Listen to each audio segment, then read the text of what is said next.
Teaching Math in the Bronx, take 7. Welcome, Algebra 1. Let's do this. Magic 8 Ball. Will they learn this lesson for the day? Do they have what it takes? Without a doubt. Holy moly. Let's do it. So what's the game plan today? Here, let's do a quick review of what we learned yesterday. And then we have this idea of a definition of a function, which we learned. And here are the main ideas or the essential questions. So what I'd like you to do is pause the video and let's see what you got. Let's see what you got. Do you feel like you remember this from yesterday? Right? Can you go through it? Okay.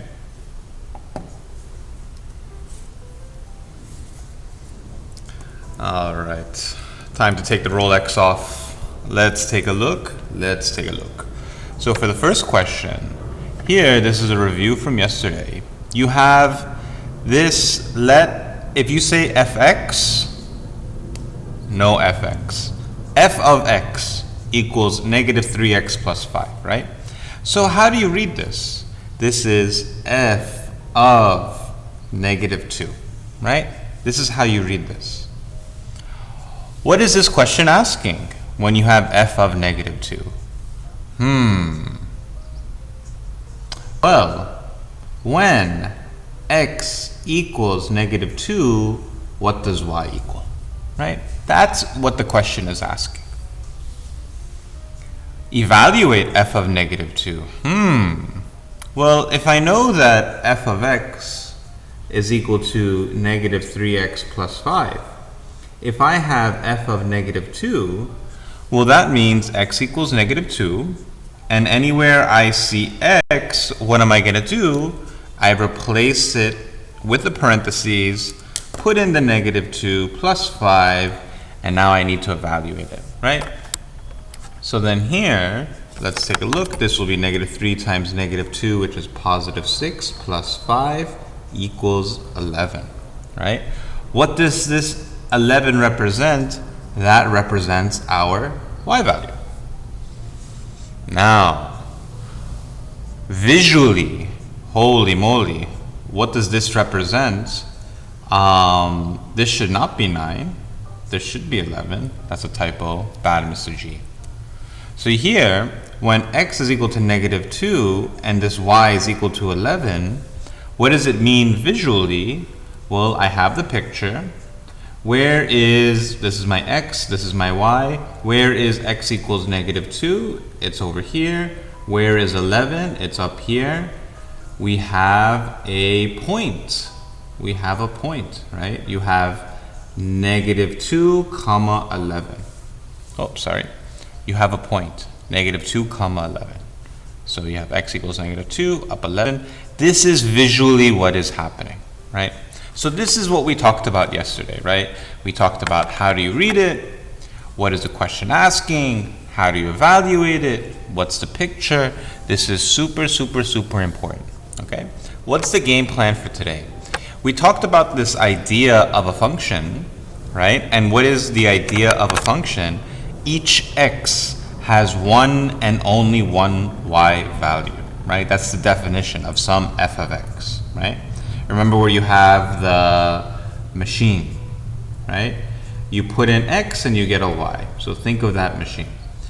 Now, visually, the essential questions for today are, visually, what happens if, let's say, one x has more than one y, and what will this vertical line test do?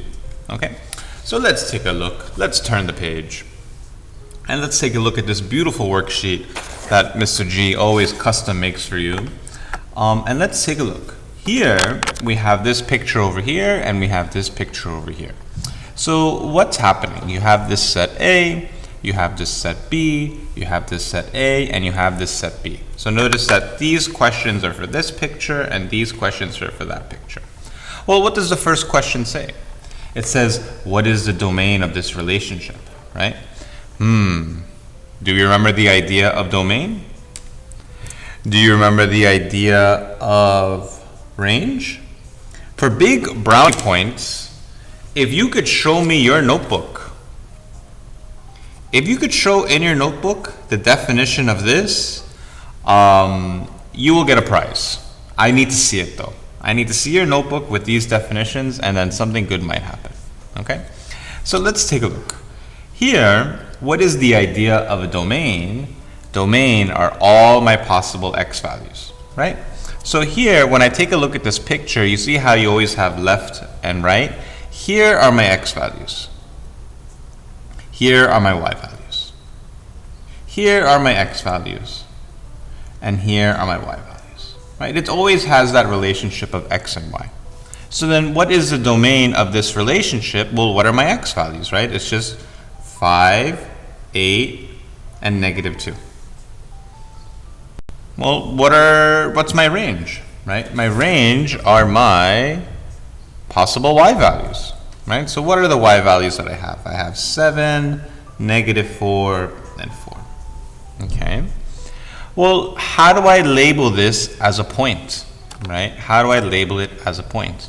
Notice that this 5 goes with what? 4. So this is a point, 5, 4, right? Because every point is always an x, y. Pause the video. What do you think I'm going to write next? What do you think I'm going to write next? 8, 7, right? -2, -4. All right. So we did that. We represented each x with each y, and we labeled it as a set of points. Now, does this relation represent a function? Let's go back to your notes. What is a function, right? Each x has one and only one y value. Well, what are my x values? Do they each have just one and only one y value? They do. Yes, we have a function. Each x has a unique y. And when you say it has a unique y, it only has one and only one y value. Okay?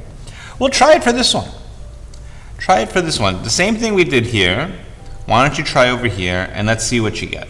Okay? Pause the video. Pause the video. Try this by yourself. Right? Try this by yourself.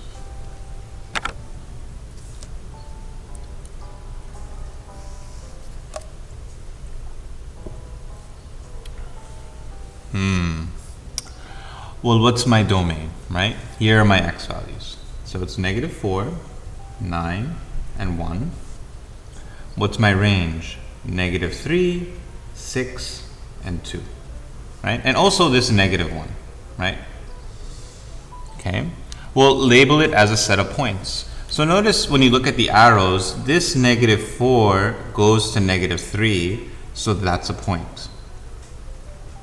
This 9 goes to -3. That's a point. This 1 goes to 6, and notice the 1 also goes to 2. Right?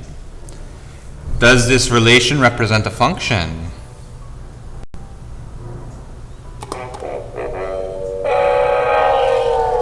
No! Why not? Notice the x repeats, right? This x of 1 is going to 6 and it's going to 2. Remember, the idea is every x has one and only one y value. So you're saying right now this x, when it's 1, it has a y value of 6, and this x equals 1 also has a y value of 2. So no, the x equals 1 repeats. Okay, so very, very nice job. So hopefully this feels good, and let's continue the journey, right? Let's continue the journey, right? So notice that the same thing, let's take a look at this paper, right? What do you notice? The same thing we did from the previous page, the same relationship, and notice that this 5, 4, 8, 7, -2, -4 is the same thing that we got here. And notice that these points are the same that we have over here, right? So it's the same thing. The idea is, let's go back to the essential question. Here, visually, what is happening if one x has two y's? And we want to see something fishy happens over here when this x goes to, this 1 goes to 6 and this 1 goes to 2. So I want you guys to see this very nice idea. So what am I asking you to do? Let's take a look here. It says graph the points with this relation, right? So if you have these 3 points, let's graph them, right? Pause the video, right? Pause the video, graph these 3 points, okay?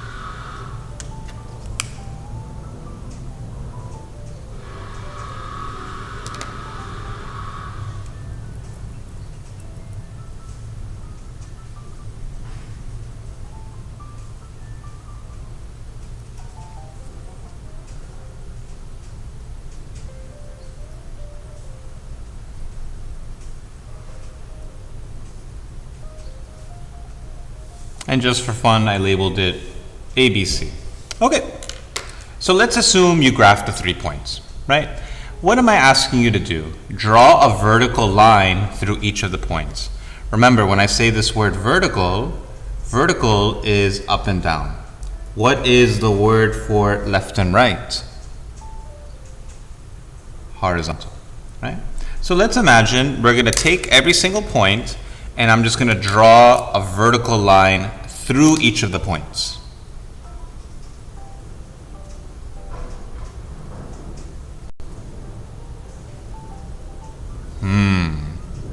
Well, let's answer this question. Does each line hit 1 point? Yes. Each line just hits 1 point. Okay. Well, what happens over here?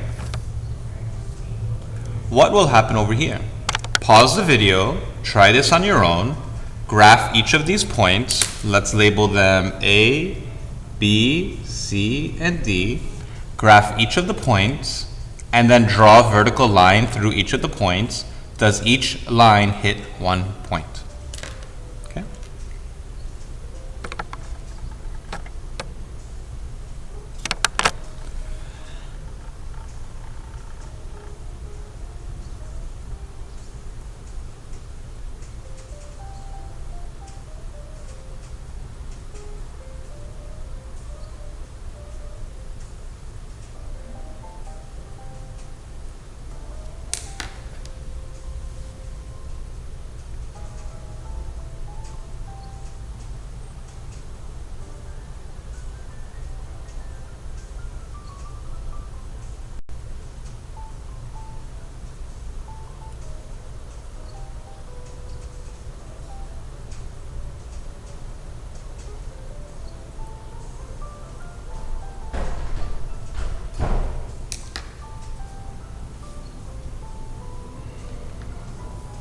All right, so we have each of the points, right?